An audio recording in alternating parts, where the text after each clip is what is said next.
E aí pessoal, tudo bem? Dando continuidade às questões básicas de Valuation, questão número 2, faça um ranking das três metodologias, da que você pode esperar um valor maior para que você pode esperar um valor menor. Então, eu já tinha respondido essa questão, mas eu vi que a minha conclusão é diferente da do exercício, então eu vou deixar vocês escolherem um lado, né?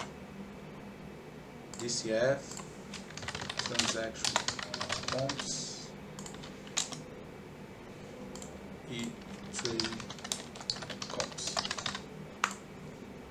O DCF é uma metodologia intrínseca, né? Ela vai tentar entender o operacional da companhia e a partir dessa base, então olhando quantos, vamos supor, a Apple, quantos celulares a Apple pretende vender nos próximos semestres. E aí, a partir disso, de maneira concreta, então com perspectivas do management, com tendências de mercado, entender quantos celulares a Apple, em tese, vai vender nos próximos semestres. Com isso, por trazer o fluxo de caixa futuro a um valor presente, descontar ele com base no WOC, e aí chegar num valor do EV para a companhia naquele momento. A minha teoria é que, por essa característica, o DCF estaria no terceiro lugar, de maneira geral. Ele seria o terceiro ou o segundo, né? Ou ficando bem ali no meio.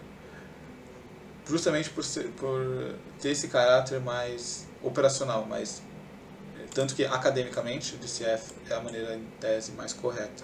Em tese não. Academicamente o DCF é a maneira mais correta.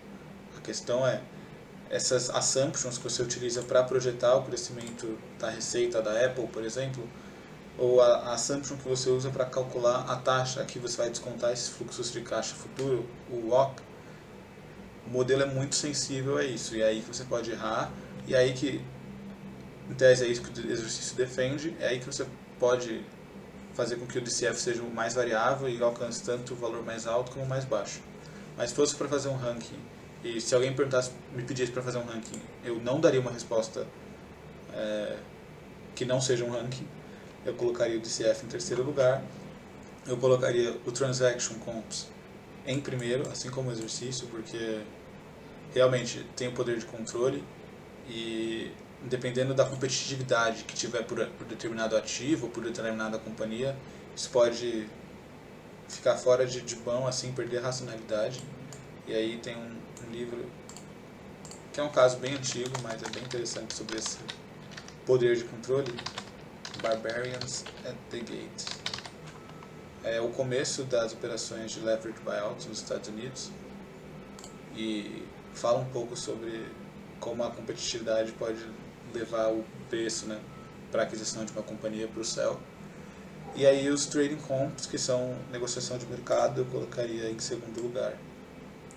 E tem outro racional que eu estou pensando, além do poder de controle, né? Quando você olha, por exemplo, para 2020, 2021, a gente tinha muita liquidez, basicamente uma euforia do mercado, assim.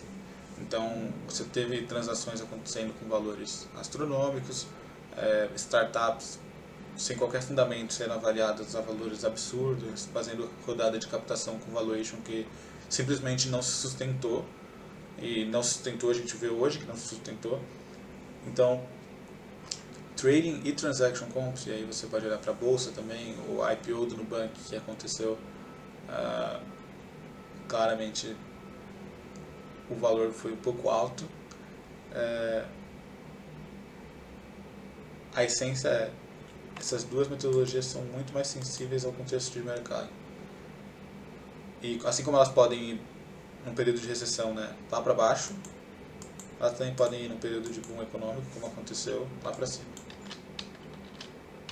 Então, a minha resposta é um pouco divergente da do gabarito, mas o próprio gabarito diz que não tem muita certeza sobre isso, então se alguém tiver outra perspectiva sobre esse assunto, quiser adicionar alguma coisa, super bem-vindo. Obrigado pela atenção e até a próxima.